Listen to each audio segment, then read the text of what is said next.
365 দিনে এই 19শে জুন দিনটা আমার কাছে খুব স্পেশাল, কারণ এই দিন ঠাকুর আমাকে মা দিদিকে বিরক্ত করার জন্য পাঠিয়ে দিয়েছিল। জন্মদিন মানে সারা দিনটা মজায় কাটানো, তাই সকালে সেই রোজকার হেলদি বোরিং ব্রেকফাস্টের বদলে মনের মতন ব্রেকফাস্ট পেলাম। এরপর আমি স্নান টান করে নতুন জামা মানে নাইটি পরে বসে পড়েছি জন্মদিন স্পেশাল লাঞ্চ করার জন্য।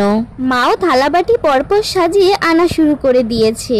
আজ সবই আমার পছন্দের রান্না হয়েছে। প্রতিবারই বলি এত রান্না করবে না, মা শোনে কই, জন্মদিন বলে কথা।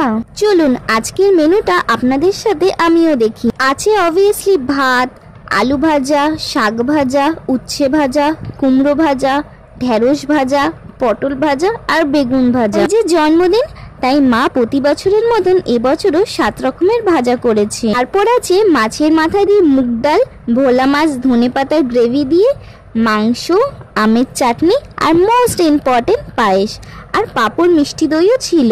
এত খাবার হয়ে গেছে যে বেচারা টেবিলটাই ছোট পড়ছে। পছন্দের খাবারগুলো সামনে দেখলে মনে হয় কতক্ষণে যেন খাওয়া শুরু করব। এইসব চক্করে পায়েস খেতে ভুলেই গেছি, কিন্তু মা ভোলেনি। এই যে এত পদ দেখছেন সেগুলো কিন্তু মা দিদি দুজনে মিলেই রান্না করেছে। খুব তাড়াতাড়ি ফিরবো বার্থডে নাইটের সেলিব্রেশন নিয়ে। বাই।